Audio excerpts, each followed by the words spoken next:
What's up, you guys? It's me, your girl, Kissie Lee, and I just jumped off the porch with Dirty Glove Bastard. Mwah. You got what I'm looking for. Been searching all my life. Ran up. All right, today we got Kissie Lee jumping off the porch with us today. What's up, y'all? How you feeling today, sis? I feel really good. I'm excited to be here. I'm excited to have you on the porch with us today. No doubt. It's a pleasure to have you here with us. Yes. So in your words, how would you describe 2021? Oh, that's last year. It was weird. There's a lot of weird things going on, but everything, benefited. I feel like I'm getting the positive results this year. For sure. So what lessons that you learned from last year are you going to apply to this year? Just like watching the energies you keep around you and just like understanding not being lazy about knowing what's going on behind the scenes with the team and stuff, like making sure I keep learning about the business side. That's real. That's real. So how did you ultimately end up being involved in music? Like, where did your passion for music come from? It actually started when I was in elementary school. I went to this little girl's birthday party and she went to this acting troupe theater thing where run through the crowd and be like a mystery theater type of thing. And they was singing and acting and stuff. I said, ooh, this is cute. So I went home and told my mom, I was 6 years old. I was like, I want to do that. And she looked it up and she actually got me in it. And so from then on, I was getting paid in Colorado to do commercials and plays and stuff. They was taking me out of school, so yeah. That's real. Yeah. So a lot of people probably don't know, but you're actually from Denver, Colorado. Yeah. How would you describe your experience growing up there? Growing up in Colorado, to me, it was like growing up on the West Coast. Anybody will tell you who's from Cali that Denver, Colorado is like a mini California, like a mini LA. So to me, I just always just felt like I was on the West Coast. Yeah. But I'm an Army brat, so that's why we're in Colorado. My mom from Philly, my dad from Chicago. So I was born in Germany. It's all in here. So let's talk about your new single, Always Something. Yes. So I just dropped my new single, Always Something, produced by Six Element and Big Czar, and Marquise Black played the guitar on there. This single to me is real personal because it's kind of like something I went through, and my friends would be telling me the dude I with is not, he ain't that, he's not it. And I just kept sticking beside him and he just kept messing up. You know how when you be in a relationship for it'd be good for a week and then something happened. Boy, we was just doing good. It's always something. So that's basically where it came from. So would you say the song comes out better when it's a personal experience that people can relate to that comes from you personally? Yes, definitely. I just know how to tap into what I already went through. And even sometimes I write from my friends, stuff that they go through. And we so close that I feel like I'm going through it with them anyway, because we done did drive-bys and pull-ups and carrying on stuff. I know what they was dealing with too. So, yeah, it's definitely always coming from a personal. When the last time you felt like you and gang had to go do a ride out or a drive-by? When the last time you slashed a tire? Well, it's more like a kind of Instagram investigation now. So if somebody's blocked, then the other person has to go check and see, do she follow him? Do he follow her back? You have to, see okay, I see these shoes in this store. Will you tell me if he got these shoes on at the party or whatever? It's that type of thing. So how many niggas y'all done got caught up with this Instagram? It's one specific person Instagram FBI. For. This Instagram FBI, for real, the real. No, for real. So let's take it back once more, right? You started out by touring with Keke Wyatt. Mm-hmm. How did that happen? Being a songwriter, my management at the time was like, Keke loves these 2 songs you wrote. She want to come in the studio and cut them. And I'm like, this is amazing to me because I know about My First Love and Nothing in This World. Yeah. And so she come in and I'm kind of nervous. And we eating Taco Bell, drinking Hennessy. And she's like, girl, you see these crumbs on my mouth? We having fun. And ever since then, we were just close. She just embraced me like my big sister, like my mentor. And she was she took me on the road first as a background singer. Then when she saw that I was really serious about doing music, she was like, no, I'm not going on stage unless Kissie Lee do 1 or 2 songs. I'm not coming on that stage. She would make sure, and she would take me everywhere. So, that's yeah. real. Mm-hmm. So when would you say you jumped off the porch? I would say for real, I just jumped off the porch last year. Why not? You've been off the porch. I've been off the porch, but like me in my mind where I felt like, okay, I'm finally like doing something that is making a splash. Like, cause then I end up doing Rolling Loud, like my team finally came together like tough. And then like, it just, everything like seemed like it's really being more like consistent. No, for real. That Yeah. was a big moment. We were so excited to was see you at Rolling huge. Loud. So let's talk more about that Rolling Loud SoCal experience. How did that happen? It really happened. I did a mixtape with DJ 5 Venom. Shout out to DJ 5 Venoms. It's called Kiss and Tell. And he's actually the main DJ for Rolling Loud. And so he didn't have to choose me, let's just be honest. But he definitely was like, I want Kissie to come out and do my set with me. And so I was like, oh, this is crazy, because I always said, I'm doing Rolling Loud. Everybody's like, no, you can't do it. They only do rappers and this and that. I said, I'm doing Rolling Loud this year. And I ended up doing the final one, the California one, with DJ 5 Venom. So that's how I ended up on the stage. It was the radio station stage. And it was also Jacquees and Chris Brown first Rolling Loud too, I think. That's real. Yeah. So how did that make you feel to know that you finally manifested this moment and it happened?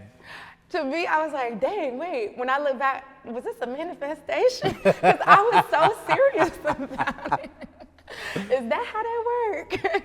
But yeah, no, it really worked out, and I was really excited, and I'm still like, I still be kind of like, dang, that really happened. It's more to come. Don't even trip on that. Amen. For sure. And you also got a lot of projects out here. Talk about that project with Ferrari Simmons. Yes, me and Ferrari, shout out to the gang, Ferrari Simmons. We dropped a tape last year as well, like in the fall. It's called Jack Your Shit, but I'm gonna give it back. Excuse me for cursing. But yes, that's the title.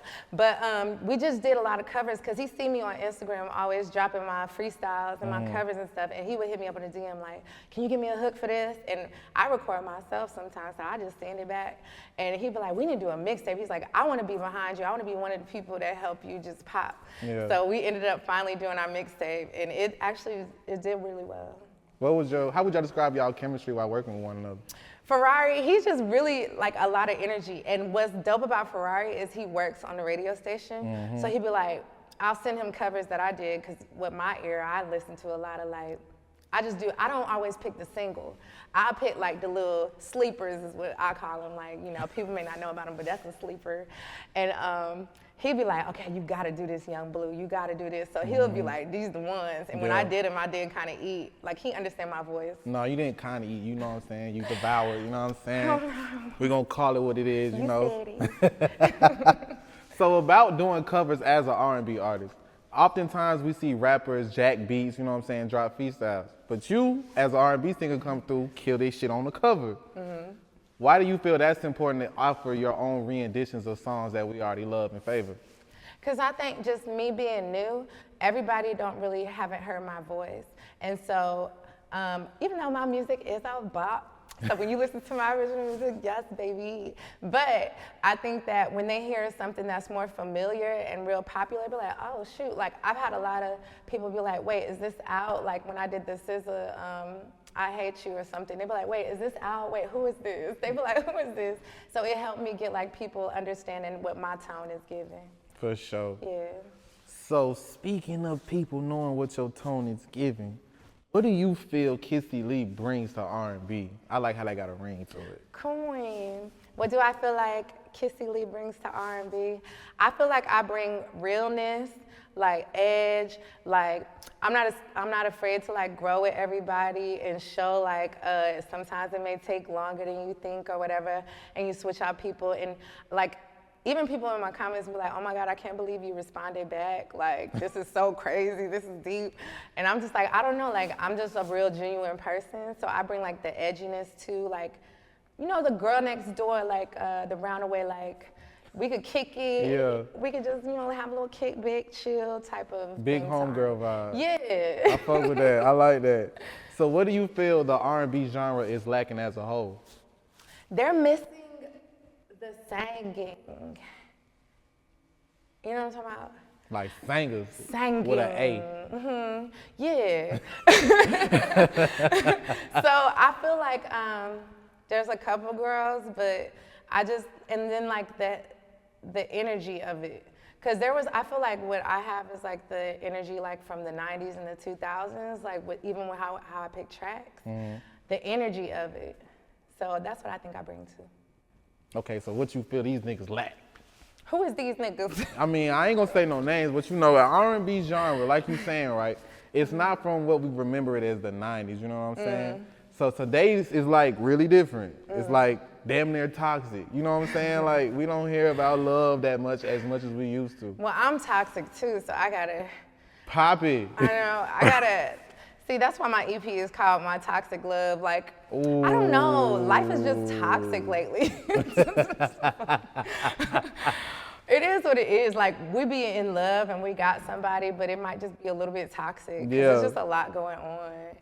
So, yeah, I don't know about that. So would you say Toxic Emotions inspired this Toxic Love EP? Yeah, definitely. For sure? Definitely, you know, real life toxic things that, you know, I want to heal and things like that. I'm going to figure me out a therapist or something. I'm going to talk to you. And we're going to figure this out, get my life together. For sure. So what should listeners expect when they listen to Toxic Love? They should expect some real R&B, some vibes. They should expect some a story, like for real, because starting from the first song, it's going to definitely tell you the whole story of how it ended up where it is and where I'm at with it at the moment. So expect a story about it. And, you know, I want people to be able to, I know somebody done been through what I've been through. Somebody done felt this type of feeling. So whoever feel that, we together in it. We together in it. we go This together. for us. I wrote this for us.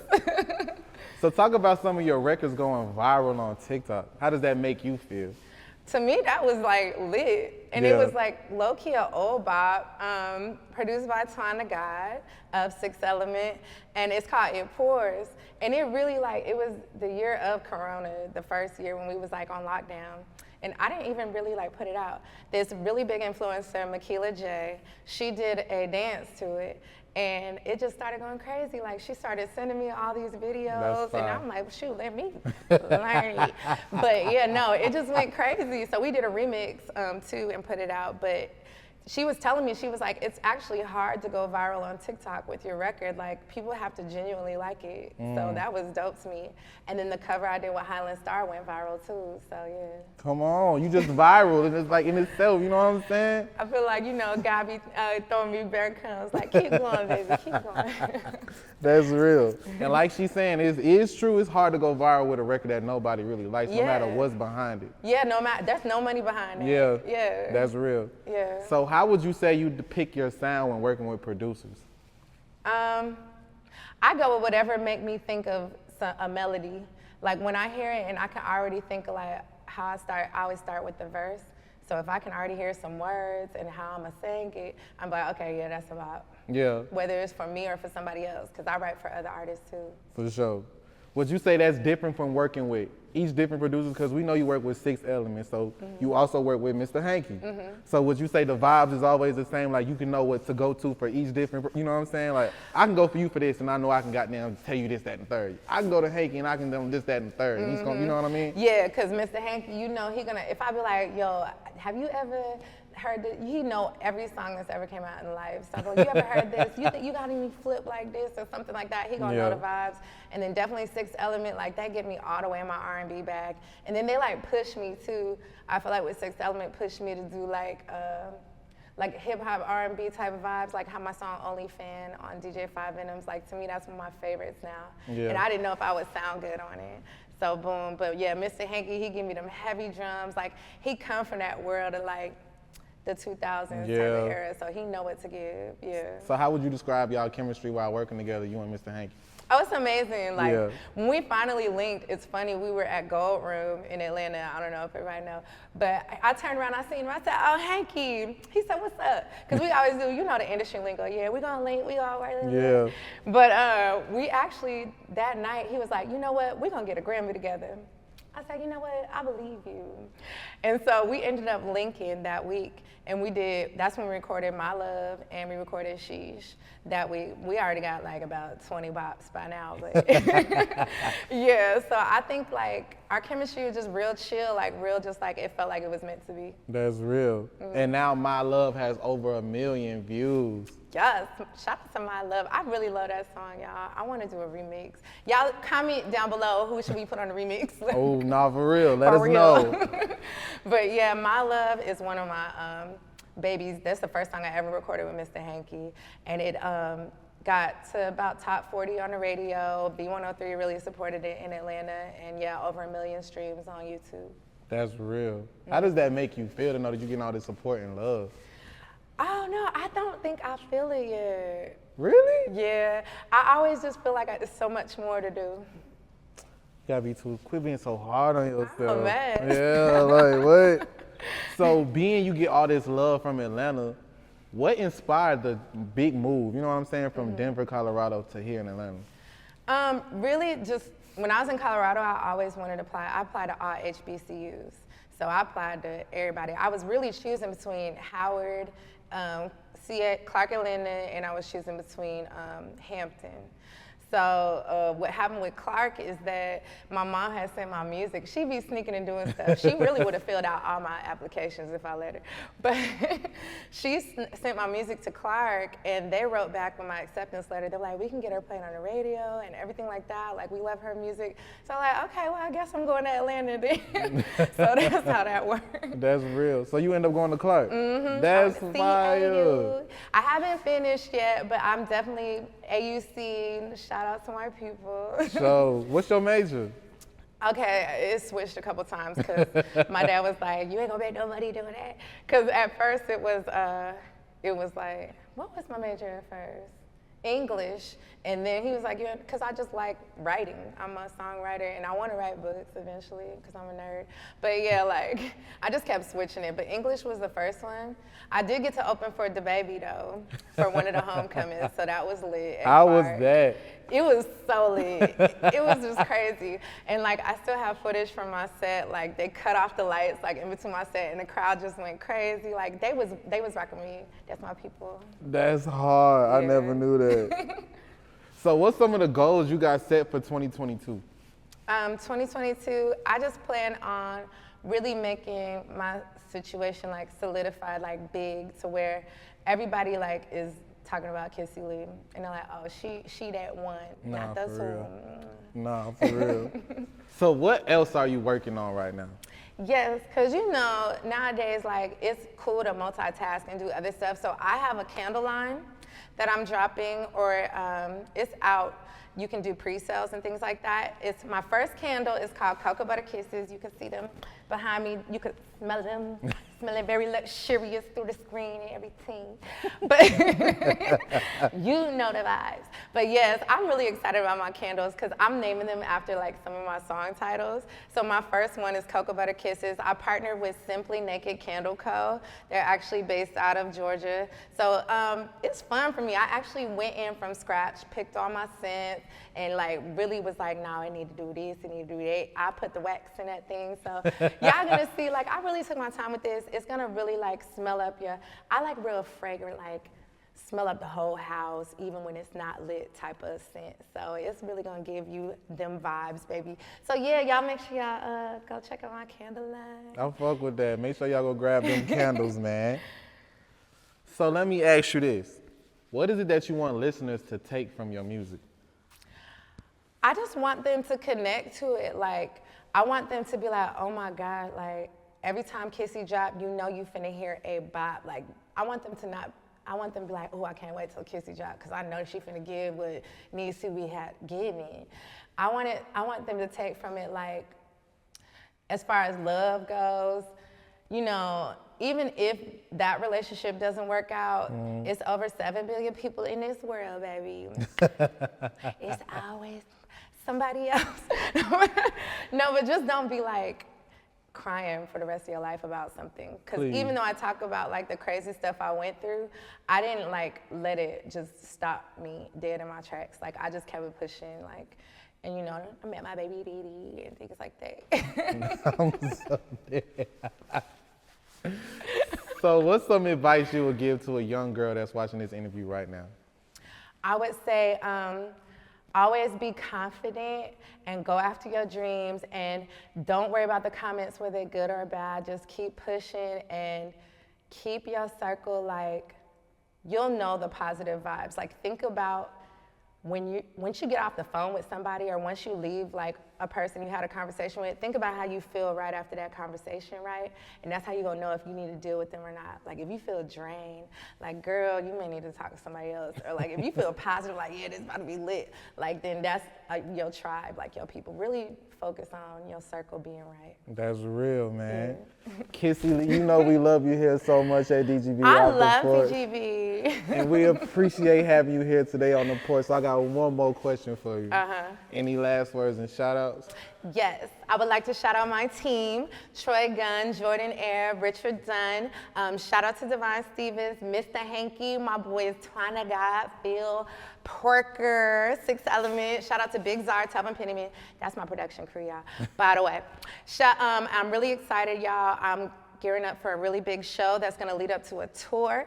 So please, y'all, get ready for that. Follow me on Instagram, it's I am Kissie Lee, and on TikTok and YouTube. Just type in Kissie Lee, you know the vibes. And I really appreciate everybody who's already streaming my music, and then y'all just met me. Go ahead and stream that. I'm telling you, gonna F with me, you know what I'm saying? So yeah. For sure, Kissie. You know we love you here at DGB. We appreciate having you on the porch with us today. Y'all, I appreciate y'all having me for real. Love. Bet. You